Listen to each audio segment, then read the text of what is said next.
أعوذ بالله من الشيطان الرجيم بسم الله الرحمن الرحيم الحمد لله رب العالمين الرحمن الرحيم مالك يوم الدين إياك نعبد وإياك نستعين اهدنا الصراط المستقيم صراط الذين أنعمت عليهم غير المغضوب عليهم ولا الضالين آمين اللهم صل على سيدنا محمد الفاتح لما أغلق والخاتم لما سبق ناصر الحق بالحق والهادي إلى صراطك المستقيم وعلى آله حق قدره ومقداره العظيم سبحان ربك رب العزة عما يصفون وسلام على المرسلين الحمد لله رب العالمين. Voilà, aujourd'hui, le cours, la séance, c'est une préparation à la méditation, à la retraite spirituelle de 18, 19, 20 janvier, Inch'Allah, à la Chaux-de-Fonds. Voilà, parmi les invocations qu'on va faire, on a la prière sur le prophète.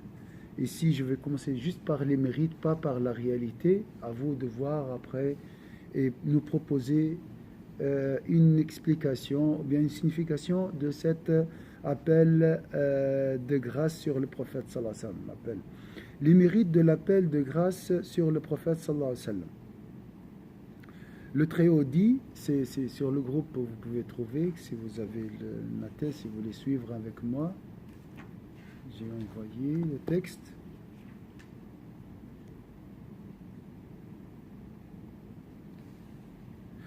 Dieu et ses anges appellent la grâce sur le prophète sallallahu alayhi wa sallam.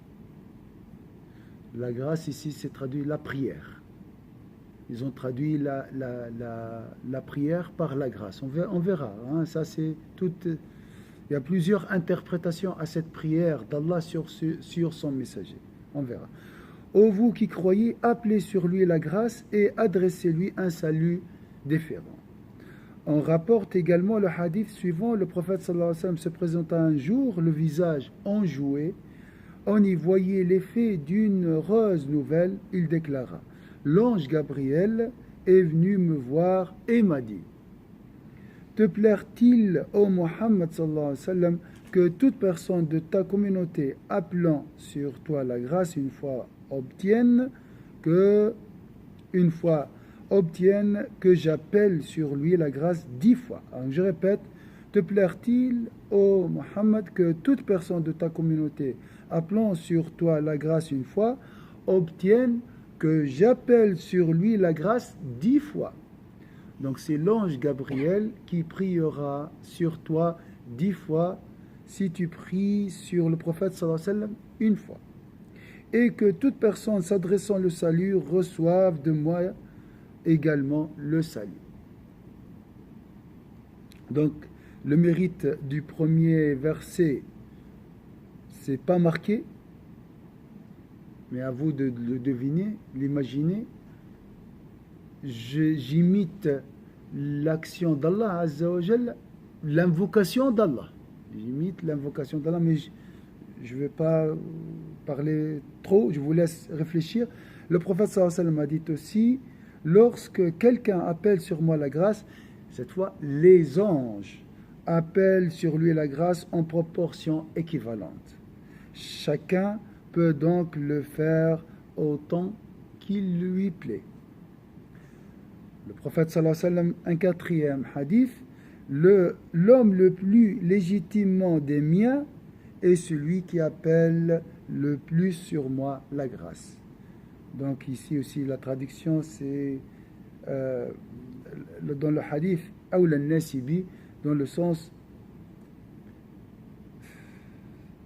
ceux qui me méritent, qui méritent le prophète sallallahu alayhi wa sallam. Hein? Les plus proches peut-être, mais le hadith n'est pas clair. Là, je veux dire l'explication des hadiths est à nous de voir. Awla an-nasibi, c'est les plus proches peut-être, ceux qui méritent mon amour, peut-être.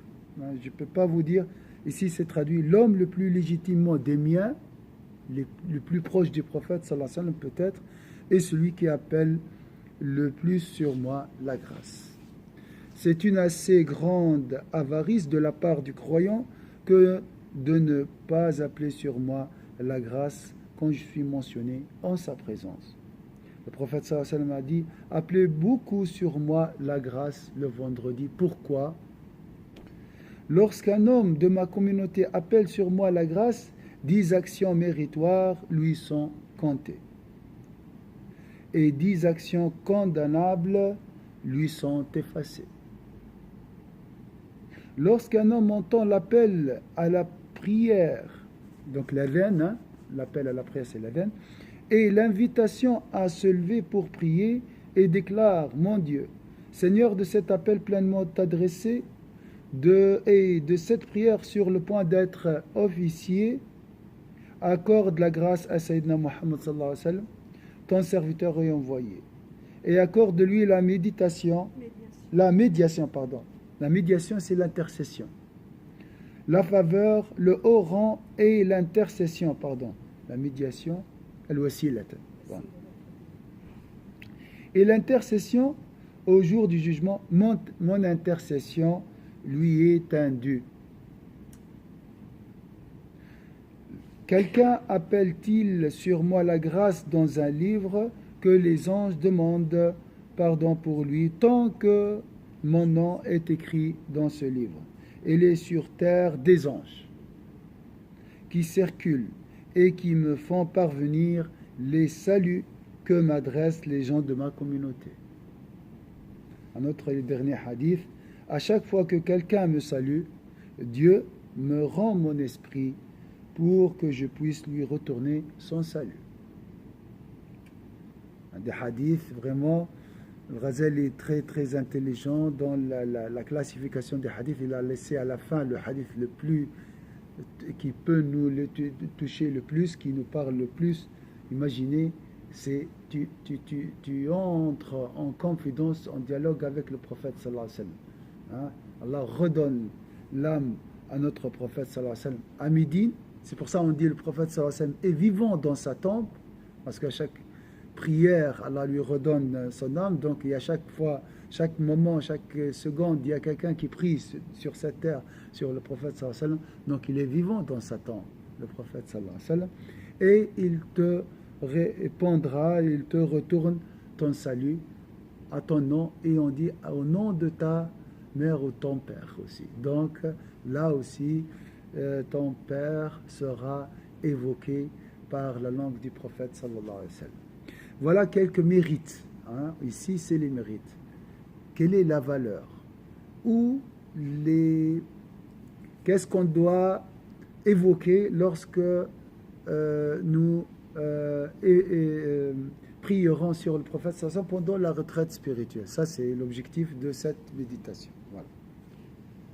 Quelle est tout d'abord la réalité de la prière sur le prophète? Moi, ça m'a choqué. J'ai lu ce livre beaucoup de fois et j'ai jamais fait attention. C'est une assez grande avarice de la part des croyants que de ne pas appeler sur moi la grâce quand je suis mentionné et en sa présence. Avarice, ça veut dire qu'on ne donne pas quelque chose. Oui. Il y a quelque chose que normalement il faut donner, c'est comme un droit. Parce que si on dit avarice, ça veut dire que cette personne, il y a quelque chose à lui qu'on ne l'a pas donné. Oui. C'est comme on ne veut pas être généreux envers cette personne. Oui. Qu'est-ce qu'on donne quand on fait salawat alayhi? Tu vois ce que je veux dire? Oui. C'est joli comme question. On donne quoi? Et pourquoi celui qui prie sur le prophète sallallahu alayhi wa sallam est considéré généreux? Donc la prière sur le prophète sallallahu alayhi wa sallam est une générosité. On peut dire comme ça. Et après, il y a des choses qui viendront, Inch'Allah, avec l'invocation. Quand tu invoques Allah Azza wa Jalla, tu recevras une explication aussi. Si vous n'avez pas maintenant, bien sûr. Mais c'est pas juste. Parce qu'on peut dire, on est généreux quand on le fait, mais si on ne le fait pas. C'est pas obligatoire. C'est pas obligatoire. Mais là, si tu ne le fais pas, tu es avare. Avare, déjà. oui. Pourquoi? Oui. Qu'est-ce qu'on donne? Le prophète n'a pas besoin. Donc, Dieu n'a pas besoin de notre prière. Donc c'est pour nous. Si nous sommes reconnaissants, c'est pour nous-mêmes. Comme c'est marqué. Alors.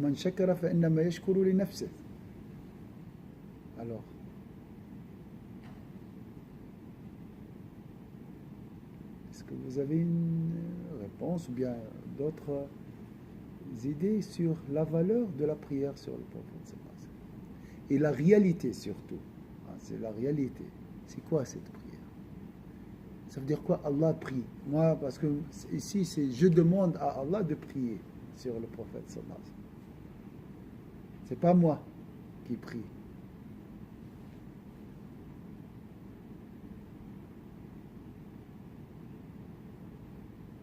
À votre avis, c'est quoi le prophète sallallahu alayhi wa sallam? Il représente quoi, Sayyidina Muhammad sallallahu alayhi wa sallam?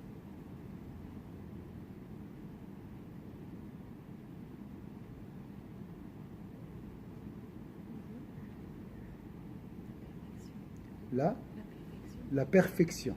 Barakallahu fik. L'idéal. L'exemple. Modèle.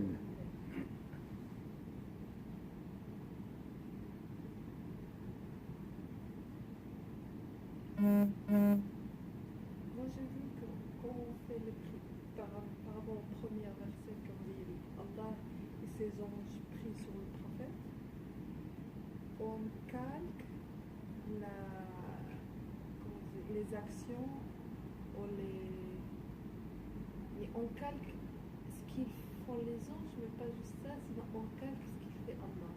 Oui. Donc normalement, quand on calque les actions des personnes, petit à petit, ça rentre dans le cœur, parce qu'on commence par les actions, après ça rentre dans le cœur, et tu deviens pareil à cette personne. Entre guillemets, voilà, on ne peut pas dire ça, mais c'est comme si... C'est très joli.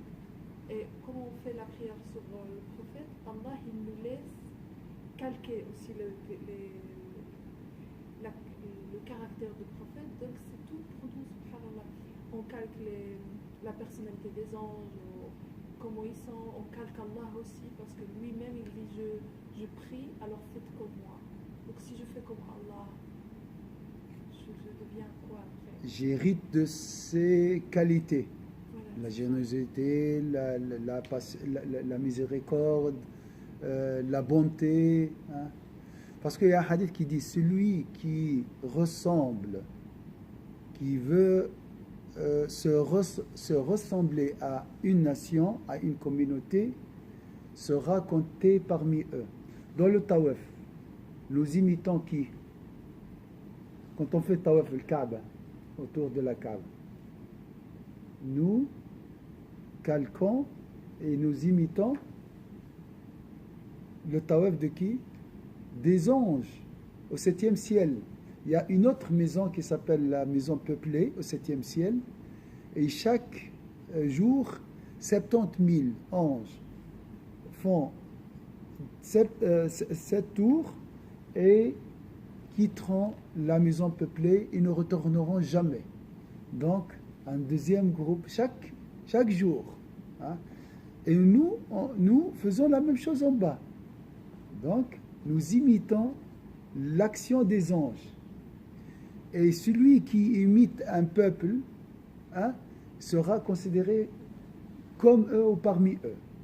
Donc, c'est vrai, notre prière sur le prophète sallallahu alayhi wa sallam, nous imitons la prière des anges sur le prophète sallallahu alayhi wa sallam, en espérant, Inch'Allah, calquer et hériter de leur qualité. Ça, c'est donc la bonté, la lumière des anges, hein, les qualités divines aussi. Ça, c'est joli. On a dit aussi que la prière d'Allah Azza wa Jal sur notre prophète sallallahu alayhi wa sallam, Allah prie sur le prophète, pas une prière comme vous pensez. Allah loue son messager. Il fait ses éloges. Donc, maintenant, hein, c'est une action perpétuelle, constante, toujours. Ça veut dire quoi ça?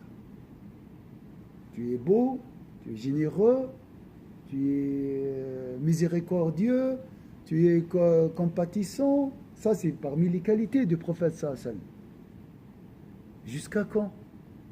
Et comment? On ne sait pas.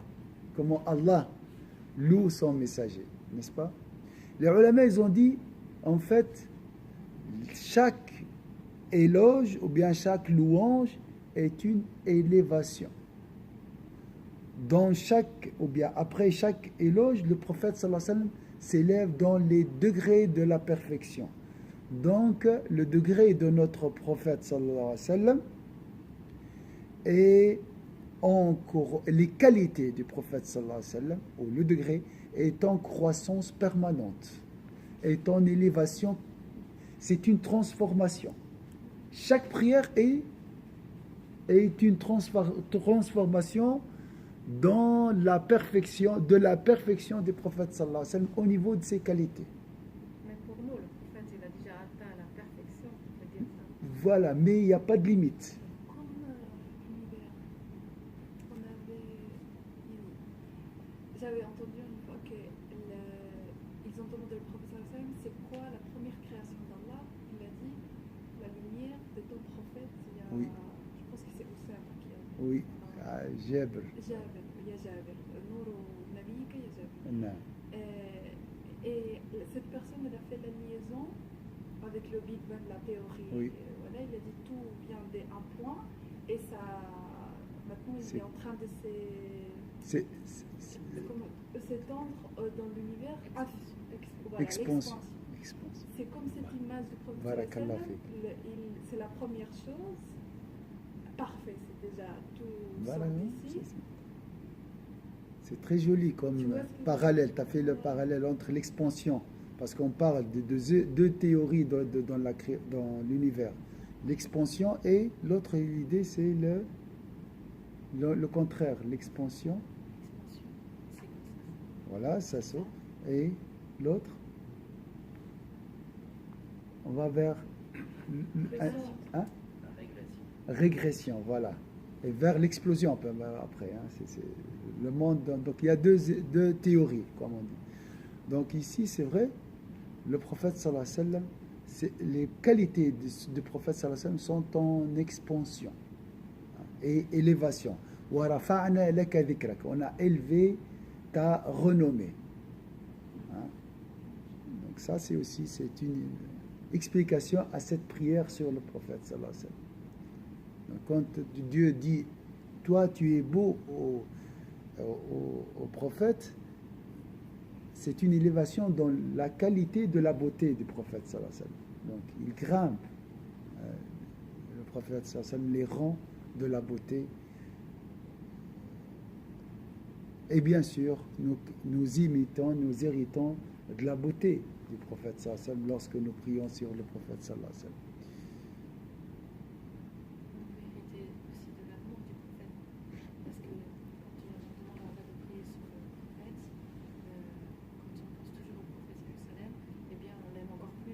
Oui. Oui. C'est aimer le prophète sallallahu alayhi wa sallam. Et à travers, en fait, la procédure de l'amour, hein, comment je reçois cet amour? Je prie sur le prophète sallallahu alayhi wa sallam, je vois mieux ses qualités, je le vois plus, il devient plus clair et je vais l'aimer davantage. Ça aussi, c'est l'importance de la prière sur le prophète sallallahu alayhi wa sallam. On peut dire aussi que, ce qu'on a dit avant, la prière sur le prophète dissipe la tristesse, paye les dettes, le prophète il a dit, et efface les péchés. Comment? Ça aussi, c'est des questions qui restent à découvrir, Inch'Allah. Mais ça, machallah, c'est à pratiquer vraiment. Et c'est très facile. C'est pas comme la prière, par exemple. On va faire la prière, on dit un jour tu vas être apaisé dans la prière. Ça n'arrive pas facile. Beaucoup de choses dans le dîme, jeûner, ça n'arrive pas facile. Mais la prière sur le prophète, l'effet, il est immédiat. Il faut juste l'essayer. Si tu l'essayes, tu dis allez, vas-y, je vais essayer, je vais voir si c'est vrai. Ça arrive, subhanallah, ça donne directement ses fruits. Oui. Et par expérience, j'ai parlé, hein, j'ai beaucoup d'expérience. Les gens qui ont essayé, ils ont vu le changement dans leur vie. Par exemple, moi, ça fait 1 an que je connais cette mosquée, et avant, je ne connaissais pas les prières sur le prophète. Et maintenant, c'est trop bien. Mais vraiment, je ne connaissais pas. Et c'est en arrivant ici que j'ai découvert ça. Et après, ouais. Ça change, hein, Ça change tout. ça change tout. Ça change tout. Machallah. Ça, c'est comme si tu intègres le prophète sallallahu alayhi wa sallam. Et c'est pour ça que j'ai parlé d'amour aussi. Oui. Parce qu'on a l'impression qu'on aime plus encore. Oui, Subhanallah, c'est ça qui m'a étonné en fait. oui, Et tout le temps je dis, mais ça me choque un petit peu. oui. Tu deviens, subhanallah, il nettoie ton cœur. Il enlève la haine, la rancune. C'est une purification. La prière sur le prophète, c'est une purification. Les ulama, ils disent que ta personnalité se rapproche de la personnalité du prophète sallallahu alayhi wa sallam. Hein? Et dans cette proximité, on ne sait pas quels sont les effets de cette proximité. Qu'est-ce que vous pouvez dire aussi sur la prière sur le prophète? Moi, je pense aussi que bénit la personne. Tu vois la personne qui fait le prière sur le prophète, vraiment, sa présence, même sa peau, ça change. Oui, Ça, c'est vrai. Et le dhikr, il change la peau. oui, adoucit la Il peau, adoucit oui, la peau. Et c'est vrai. c'est vrai, vraiment, Et tu peux distinguer celui qui prie sur le prophète de celui qui ne prie pas sur le prophète. Dans son visage, subhanallah, tu peux le distinguer. Les gens, je parle que ceux qui font beaucoup, hein, des milliers, il y a des gens qui font des milliers par jour. Ça se voit, comment ils parlent, comment, c'est vrai. Parce qu'ils se rapprochent de la personnalité du prophète sallallahu alayhi wa sallam.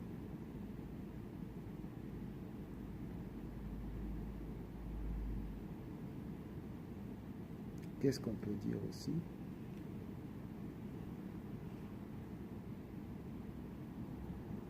on est heureux après. Oui, On est bien.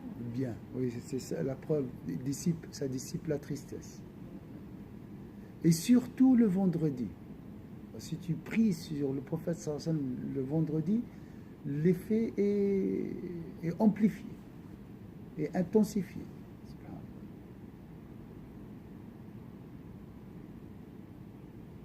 On dit aussi la prière sur le prophète sallallahu alayhi wa sallam est une guidance. Dans le sens, quand tu pries sur le prophète sallallahu alayhi wa sallam, comme si tu as trouvé un guide, hein, qui va t'amener vers Dieu. Donc c'est le prophète qui te guidera, Inch'Allah. Depuis le monde invisible. Comment Allahu A'lam? Ces choses, on ne peut pas les savoir. Mais ça, c'est l'expérience des pieux qui ont fait l'expérience. Ils sentent cette guidance. Hein, cette guidance, sont guidés. Comment faire? Parce que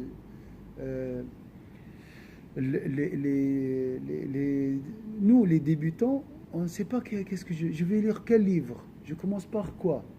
Donc, celui qui n'a pas un guide, hein, un enseignant, qu'il prie sur le prophète sallallahu alayhi wa sallam. Il sera guidé.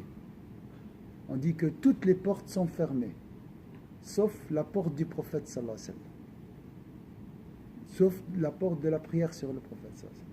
Et on a toujours, mais surtout les repentis, cherchent toujours comment je vais faire. Je commence par quoi?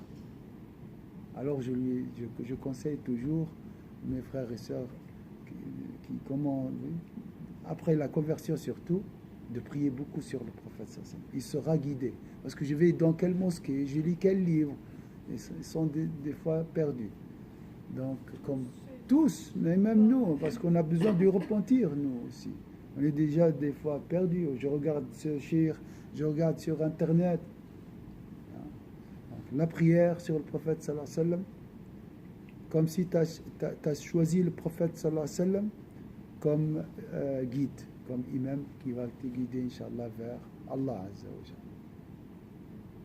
Et il nous reconnaît le jour dernier. Yom Kiyama, il reconnaît le visage des personnes qui faisaient des prières sur le prophète. Même s'il faisait quoi que ce soit, les personnes qui faisaient des prières, lui, il le reconnaît. Oui. C'est pour ça la raison, je ne sais pas si c'est un hadith ou quoi que ce soit, le jour dernier, il y a le trône d'Allah. À droite, il y a pour s'asseoir le prophète sallallahu alayhi wa sallam, et à gauche, Ibrahim, le prophète Ibrahim. Mais le prophète sallallahu alayhi wa sallam, Mohammed, il dit à Ibrahim, change-moi la place. Je ne sais pas si tu connais. Il dit, change-moi la place. Et Ibrahim dit, pourquoi si toi tu es à droite? Parce que la droite c'est mieux que la gauche. Et à droite il passe les gens du paradis, et à gauche les gens de l'enfer. Il a dit, non, change-moi la place pour voir s'il y a une personne qui faisait la prière qui passe par là, je la reconnais, comme ça je la mets dans notre endroit. Et Allah il lui dit, et Mohammed c'est pas un jour là pour, comment dire, pour demander, il fait des doigts. Il dit, Allah laisse-moi m'asseoir ici. Allah il dit, c'est pas un jour de doigts, Mohammed, toi tu dois t'asseoir, c'est ta place, c'est bon. Il lui demande 2 fois, en fait, jusqu'à la 3e fois, s'il te plaît, Allah, laisse-moi m'asseoir à gauche pour reconnaître la communauté. Ceux qui prieront sur nous. Et il reconnaît les deux, c'est toi tu pries, et passe là. C'est pour ça, c'est marqué ici, l'homme le plus légitimement des miens.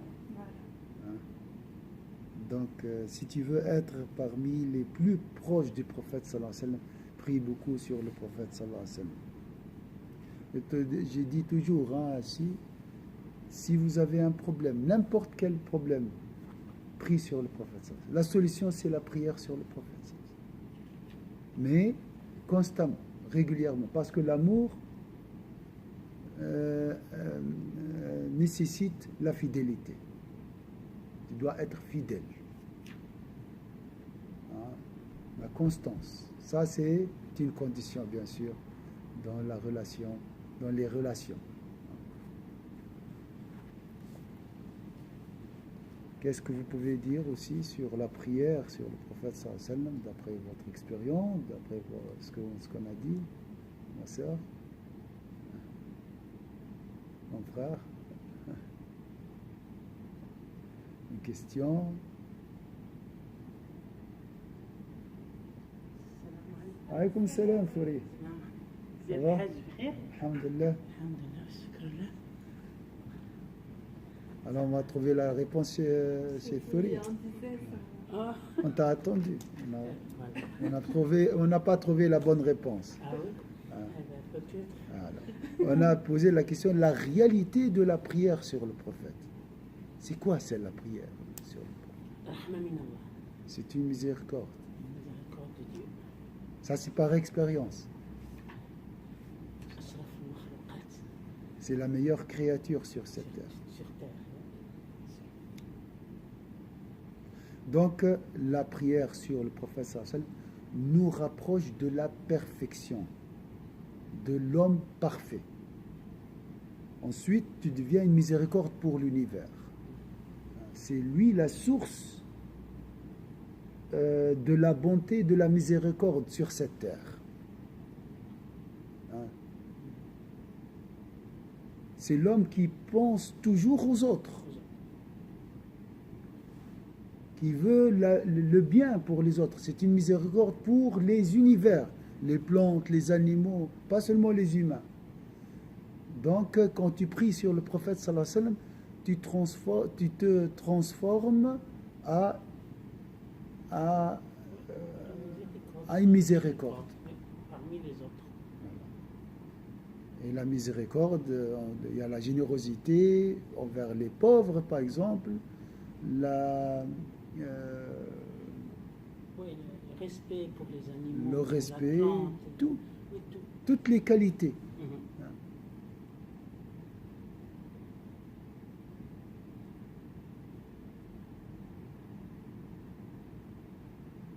Qu'est-ce qu'on peut dire aussi?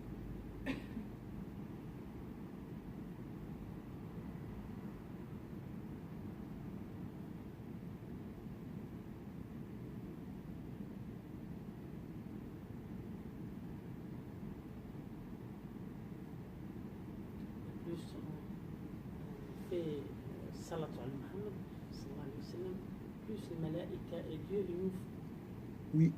il nous met sur nous عشرات والملايين والألوفات ديال الصلاة اللهم صل على سيدنا محمد. يعني on fait le dua de Mohammed, nous aussi, on reçoit encore plus que ce qu'on fait nous pour lui. Oui. Ça reste toujours une grande miséricorde de Dieu qui descend sur nous en priant sur Mohammed. Sallallahu alayhi wa sallam. Quand tu pries sur le prophète sallallahu alayhi wa sallam, Allah priera sur toi. Voilà. L'ange Gabriel priera sur toi. Tout. Les anges prieront sur toi. Des anges qui transmettent ta prière au prophète sallallahu alayhi wa sallam. Donc tu es entouré par les anges. Ce contact avec les anges, comment vous le voyez? Ça engendre quoi? Ça nous donne quoi? Tu as dit une rahma, une miséricorde, oui, la descente, une énergie positive, oui, une lumière, parce que les anges c'est une lumière, la joie, la sérénité, l'apaisement. C'est pour ça qu'on a dit que la prière sur le prophète dissipe la tristesse, parce que l'avènement de la lumière, la descente de la lumière, elle va chasser les ténèbres. Le jour chasse la nuit, la nuit chasse. Tu ne te sens pas seul. Oui. Subhanallah. Il y a une doctora qui s'appelle Yasmine Mougahel. Oui. Elle est asla égyptienne, mais elle habite aux États-Unis. Elle a écrit un livre très très joli, mais c'est en anglais. Elle a dit Allah il a créé ton cœur et on le place dans les mains de beaucoup de personnes. Mais le poids de ton cœur, il n'y a pas des mains qui peuvent le tenir. Il va tomber, il va tomber. Même si c'est tes parents, même si les personnes vont te faire un petit peu de mal parce qu'ils ne peuvent pas retenir ton cœur. Il est créé d'une manière très, voilà. Et il est très compliqué à comprendre, il est très compliqué à le prendre. Elle a dit, le cœur, il faut le placer dans les mains d'Allah.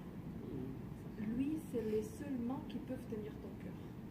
Et ils peuvent prendre soin de cette cœur.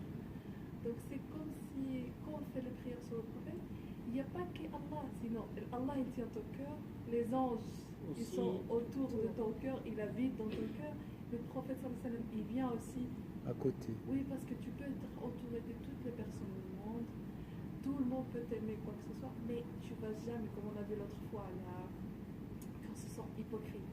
Notre cœur il ne va jamais être apaisé jusqu'à qu'il soit dans la place où il est. Il était créé pour ça, pour Allah, et pour les anges, pas pour les personnes.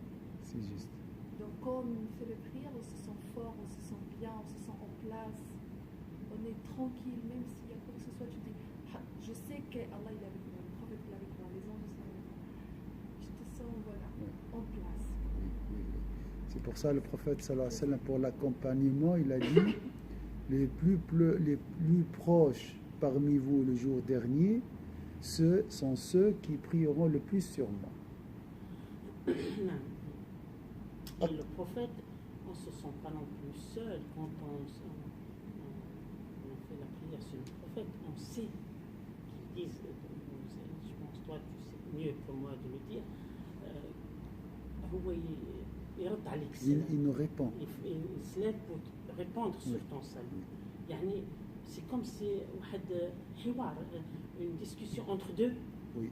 Tu le salues, mais en même temps, et tu imagines dans l'inconscient, dans quelque chose de bonheur, qu'il est en train de te saluer.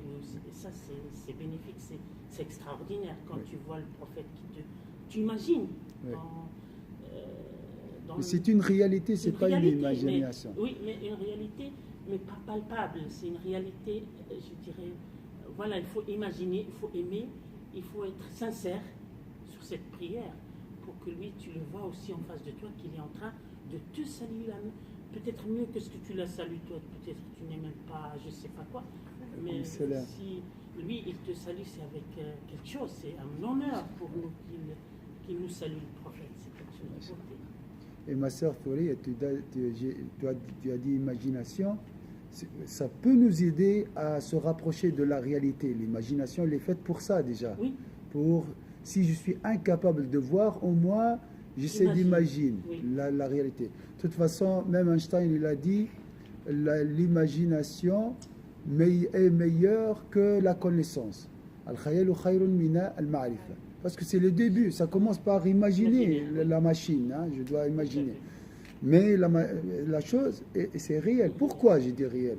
Il y a des bactéries ici, il y a des ondes, il y a beaucoup de choses. Mais je suis incapable de les voir. Donc c'est une réalité. Mais c'est moi qui ai voilé. Parce que je suis incapable, je n'ai pas les moyens. Alors, quels sont les moyens pour écouter la prière sur le prophète, du prophète, sur la réponse du prophète sallallahu alayhi wa sallam à nous? À nous, c'est une sincérité et qu'on n'aura plus ce voile. Voilà, la réponse là, déjà, voilà. Faustina nous a dit, hein, c'est la sincérité qui chasse, qui enlève les voiles. Oui. Vous avez les perles sublimes, les paroles sublimes de Faustina. Ah oui, oui, oui. Il ne faut pas les oublier. Inch'Allah. Voilà, on a mangé notre pause, mais on va la prendre quand même. 5 minutes de pause. Alaykoum salam.